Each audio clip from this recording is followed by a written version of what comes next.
Hi friends, and welcome back to AmandaMuse. So today, by the title, we're going to be talking about some things that I miss about my life in Malaysia. Now, if you're fairly new to my channel, rewind just a little bit. About 2 years ago, I can't believe it's been 2 years actually, that's crazy. A little over 2 years ago, we moved back from Malaysia, and we were in Malaysia for about 4.5 years. I actually had both of my children in Malaysia, so that place I hold near and dear to my heart. My husband was working there as a pilot, and I wasn't. I was a dependent visa situation. And furthermore, what prompted this video is that in the last week or so, I've noticed that there's so many more viewers from Malaysia that all of a sudden just stumbled onto my videos again. So hello, if you're watching from Malaysia, terima kasih, and thank you for watching my videos. I love that you guys sometimes find me based on my older content. I'm gonna give you a bunch of things that I really miss about my life in Malaysia. Okay, let's go. Side note, I promise I won't cry.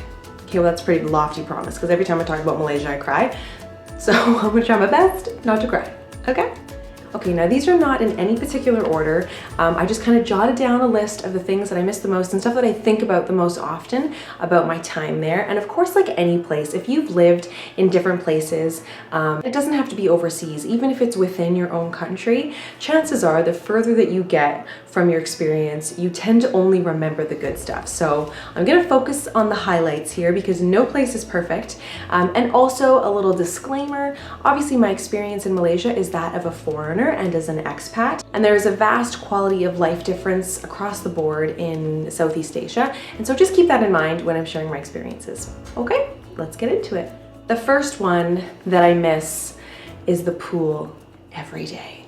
Now, of course, we are just coming out of winter here in Canada, so it's safe to say that I am longing for warm weather and longing for the heat, but that was something that was just so second nature to my family that it's crazy to think that we don't do that anymore. Yeah, we lived on the 18th floor of a 19-level condo, and like many of the condos, there's a beautiful pool on the ground level, outdoor pool of course, because it's warm and hot. And Malaysia, if you're not familiar, I will insert a little map here, but we basically were on the equator, or not far from it. So very, very warm and tropical weather, essentially 2 seasons, hot and hotter, but wet and dry is kind of how it works out there. So every day, at least once a day, we would go swimming. Very rarely would I skip the pool. And a lot of times it's in, the mornings or in the evenings because you kind of miss those peak hours of the day.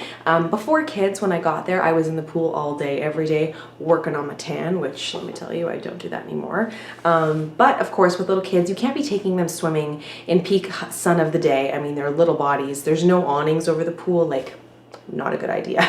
You just get too hot, like sunstroke hot. That said though, most days after dinner, we would all throw on our swimsuits and we would go down to the pool. And I mean, I even took Jack when he was like little itty bitty baby. I think he was maybe 3 weeks old, and I put him in the pool and he loved it. And don't worry about the chlorinated water. I washed him off afterwards. But babies just love being in that water, and the water was never cold. It was like the perfect temperature. It was incredible, and I miss it so much. Something that was just our lifestyle there, and I know it's not the case for everybody, but there's just really a laid back sense of life. But Malaysians say stuff like, it's okay la, have your lunch la, like very relaxed. People always ask you, did you have your lunch? Like, did you eat yet? Take time to eat, stop and take a rest, stop and have a nice drink. I would often see people like on their lunch breaks, especially if they were laborers working outside or whatever, just taking a nap on their lunch break because it's so hot in that tropical weather that you can't just go, hustle bustle all day long. I'm sure some people do. I don't want to make any generalizations, but I just felt like our life in particular was a lot more zen. But I really miss that super chilled out island vibe because where we lived was Penang, Malaysia, and Penang is a little island, and it was just real chill. Like, it was real good. Of course, being in, that beautiful, lush jungle, I miss the jungle adventures. Not that I was jungle trekking or anything, like let's be realistic, but there was this beautiful botanical gardens not far from where I lived, and oftentimes, a few times a week, I would do walks in the morning or walks in the late afternoon with Esme in the stroller. I was gonna say the pram, isn't that funny? There's a lot of British influence, and just thinking about Malaysia makes me say different things. That's odd. Anyway. I even remember one time we were walking through the botanical gardens with a bunch of my expat mamas, and we stumbled upon a scorpion, like just tailful scorpion just walking along with his little tail in the air. Like, what? That's crazy. And lots of monkeys everywhere, lots of macaque monkeys. I love the dusky leaf monkeys. Those ones are like black and they have these little doll faces. Like they're so cute. Oh my God. But you would just see this and people doing Tai Chi in the botanical gardens, and you know, it was just so beautiful and smelled so fresh. And it was just, yeah, I miss that a lot. And we took lots of beautiful video. I even have a video, I'll link it below, where it was like a walk through the jungle, and it was just incredible. And it'll really give you a feel for that place. So if you're curious, go watch that video. And actually, when we first moved to Penang, we lived close to the airport because obviously Dean's a pilot, and we could see this little island called Jeerjack Island, and we were facing it. And so we would wake up every morning and you would just see water. Like, oh God, I miss that water. That's another one. You know, let's tack that on to the jungle adventures. So in both places that I lived, the first place, you looked out over Jeerjack and it was just water. If I have a picture, I'll include it so you can kind of get a feel for it. It's just incredible. And then oftentimes I would sit in this high back chair or sit on my balcony with a cool drink and just like look out at the water. And so as much as I'm an earth creature, like I'm a Taurus, I'm very much like an earth sign, there's something very relaxing about just looking at water. It's very zen. And then in our other apartment, which is the one I did a big apartment tour, let me tell you, I got a lot of content from Malaysia, so. But yeah, it was just, you could see like for miles. In fact, if it was a really clear day, you could actually see islands in Thailand.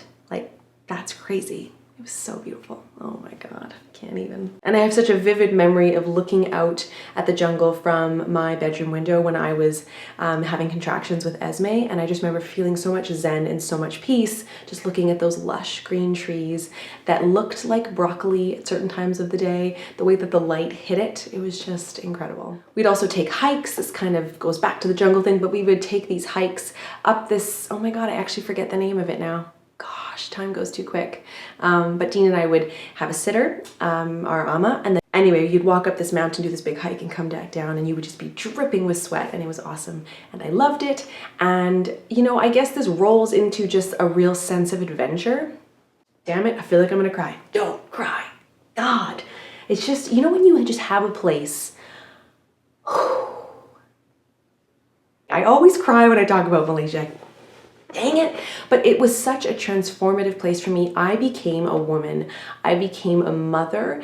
I really felt like I fell into my own in terms of who I am, and I felt like I knew my path, and it sort of just, like it was like a big light bulb moment for me there, so I can't help but like get caught up in the emotions. But we had this little motorbike, and like, and I say motorbike because it's like a tiny little scooter almost. We named it Blueberry, and Dean would just get on this motorbike after work sometimes and just go. And he says there was nothing like feeling that air on your face, and sometimes the air would change to be a bit cooler and a bit hotter, and he would ride all along the water into Tanjung and all the way around the island even. Like, it was just, and actually my brother-in-law, oh my God, he took little Blueberry and he almost went like into KL. Anyway, oh yeah.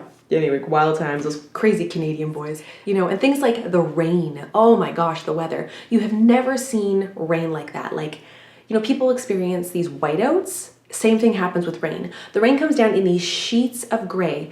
Like I said, that same balcony where I could see Thailand, the rain would come down so hard, you couldn't actually see like in front of your face. It was just pure gray.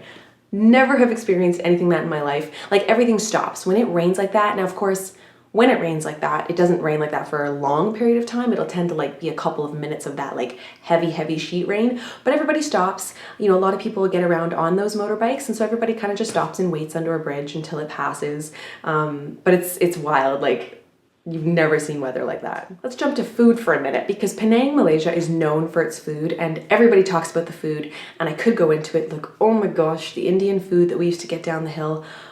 And like mihun, which is a really thin noodle, love it. Like the seafood, we go to the seafood restaurant. It was just incredible. There were so many delicious foods. I'm not gonna go into that, but what I will say, there's two things that I like. I'm definitely a drink person, especially right now. I'm particularly thirsty, which is probably why I'm thinking about it. But there's two drinks that I could just So there was the dude who had the coconut stand on my way home. I lived in Tanjabunga, and you would go up this little hill and there was a little coconut guy and then the fruit guy. So you'd pull over your car and you could get like a coconut water. And so when I was pregnant with Esme, and maybe even Jack, I was obsessed with coconut water. Like I just couldn't get enough of it. And so Dean would actually buy like a bag of coconuts, and it's the green coconuts that are full of the coconut water, not the older brown ones. And he'd bring home this bag of coconuts, and he had a machete, and he would just and take the lid off this coconut, and I would guzzle that stuff down like hundreds. I have consumed hundreds of coconuts. It was so good. And then the fruit guy, you would get your fruit and you would pick your mangoes and your bananas and all the things. And he would just like, you'd give him your ringgit and you'd get in your car and go home. So very fun. Oh, and the other drink, I said 2 drinks. I got carried away with the fruit guy. But there was this drink at the mall. And honestly, if anybody watching knows where I can get this, please tell me. I believe it's from Taiwan, and what it is a flavored vinegar that you put into a drink. Sounds very bizarre, but it's so delicious. It's like a bit tangy and a bit sweet, and you can buy the bottles of the concentrated vinegar, and then you would pour yourself an iced glass of water and then pour like, I don't know, a tablespoon of this vinegar in it, stir it up, and it was freaking delicious. My favorites were the lemon vinegar, the apple vinegar, and the grape. Oh my God, what I would do to get my hands on that. I haven't really looked though, to be perfectly honest. And then they also had at that same drink bar thing, you could get the pre-mixed one. Oh, it was so good. Like so good. Please tell me you can get this in Canada. This one sort of goes without even having to say it, but obviously I miss my community of friends there, and I made some amazing lifelong friends that I know I will see again. It's been over 2 years now, and you know, there's those that I talk to more frequently than others, but they all hold a special place in my heart. And it's just, you know, especially when you've had children, you know, if you had that mommy group of women that you just felt connected with, you feel like there's something there, there's a bond there that you just cannot replicate. And so those friends were incredible. Like you know, it was just anytime there was something, like if it was Halloween, you just knew that that person was going to have a little Halloween party, or if you were going to have a girls' night, you were going to see all the same familiar faces. And I miss that so much. Like we'd go to this place called China House, I think that's what it's called, for a lot of celebrations. And something that always, you know, would just make my heart so happy, because it's not something you wouldn't see in Canada, is a lot of houses, especially the old row houses in Georgetown, which is like a little part of the downtown area. They have indoor outdoor parts of the homes, because there isn't that type of seasonal stuff where you need to have everything covered up. But there's a feng shui thing, and forgive me if I'm saying this wrong, but I remember taking this tour of this blue house in Georgetown, but it's a lot of these row houses are very, very long, and they have multiple rooms and different levels and all this, but there sometimes is an outdoor area. So it takes a lot of the rain in, and then it has this little pool, and the pool might fill up, like I said, on those crazy rainy days, and then the water trickles out, but it doesn't just like rush out. It trickles out slowly through these paths, almost like little pipes, but it runs through the floor like this rather than rushing out. And the whole premise behind that is, like money, you want it to rush in but leave slowly. And that was something that always resonated with me. But those indoor outdoor places, they always made me happy. Like you'd go into the restaurant, you'd have your dinner, and then you'd walk over to the washroom and it was like outside. And you're thinking, what? Like the toilet's not outside, it's covered in a stall and the whole thing. But there was an outdoor seating area with the beautiful pool, and you get a wine by there. Like it was very cool. And you know, whenever I think about my girlfriends there, something that connected us is that we all had young children. And you know, there's so many elements that I miss about having small babies and just wearing them close and all the things that come with that, and being pregnant. I don't miss it so much that I think I'm gonna do it again, but I do, you know, remember fondly that time. And it was special, you know, like to be so pregnant, but then the second time to be so pregnant with my best friend, like we had our babies just 6 months apart, 3 months apart. Anyway, something like that. And it was like we were pregnant at the same time. And it was just, that's something that doesn't happen every day. And so it was just a really special time to have small babies. And, you know, like I could text my OB, and it was beautiful healthcare, private healthcare. And I had a scan every month and I could see my baby. And it was just a really, you know, interesting experience to have my babies over there. And truth is, I wouldn't actually even know what to do or where to start in terms of having a baby in Canada, which might surprise some people. But yeah, you know, like when you've done everything somewhere else and you've had all your pediatricians and all that in another country, it's actually kind of confusing when you come back. So Little fun fact there. You know, one of the things that I get asked a lot is like, how did you do it? If you didn't have family there, like, how did you have small babies? How did you make that work? And the fact is we had help. So we had we didn't have any live-in help or anything like that, but I had a cleaner that came, I think the most she came was 3 times a week, but that varied. Sometimes it'd be once a week, sometimes it'd be 3 times a week, depending where I was in terms of parenting. Like when Jack was brand new and at the very end of my pregnancy, she was there 3 times a week. And we also had a driver. So Dean would have a driver to take him to and from the airport because he worked such crazy long days. We lived on the other side of the island. It's something that we worked into the budget because I just felt it was a bit unsafe to have him be so tired and driving. Like, nope, I'd like you to get home. So we had a lovely driver, and he was so much more than a driver. Like, you know, when we first got to Penang, he helped us scope out the apartments and, you know, helped us find the places to get the cheaper TVs and like all the things he helped us with. And his wife would often make us the most amazing, delicious biryani and, oh my gosh, lamb curries and all the things, you know, like it was just so much more than that. It's not even justice to say that. And then we had towards the end, oh, Vasantha, she was, I would say, an ama. Like, you know, yes, she would sometimes clean and cook and do that for other people, but for me, she just helped with my babies. And so she would come over and I would just give her one of the babies. Often it was Jack, and her and Jack really had that bond because he was so new and she was there for like the whole 8 months. Like she helped us along the way. But she would just rock him to sleep and hold him. And you know, with Esme, she would just come in the house and play with her and sit down. And it was just a really, really, really special time. And oh gosh, yeah, we were really lucky to have that little network of people to help us, and it was really special. One thing that comes so easy when you're there is travel. Travel is so inexpensive. Everything I could do last minute, and I miss that so much. I try very hard to not place judgment on people, but I think it's crazy. Like I cannot wrap my brain around sitting here right now, like in April, and planning for next April. Like my brain doesn't work like that. I'm far more spontaneous. If I want to go on a holiday at the end of the month, I'll book it now. Like that's just how I work, and I don't think that'll ever change.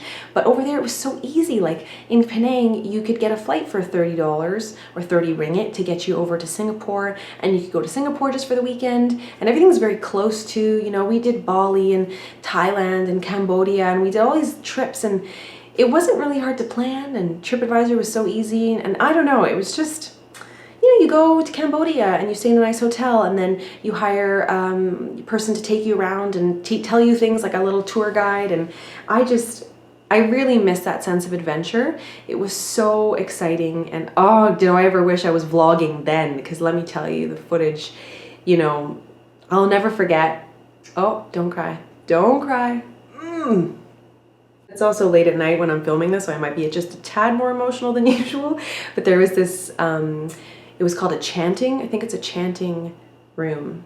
I might be getting that confused, but in Cambodia, in those temples, I'm forgetting the words because I'm really tired right now, but in one of the top wonders of the world, or it was like number 11 or something. Anyway, I'll put a picture right here, but it's got the 5 peaks. Anyway, in there it's like the Khmer Rouge were there, and there's a lot of history in Cambodia, obviously, but there was these chanting rooms where you would go and you could thump your chest, and it would like echo, and it would echo in this little space. And I remember standing there with Dean, just looking at each other and tapping our chests, and don't cry, don't cry. Whew. Special place, very special place. Just lots of very, very good memories.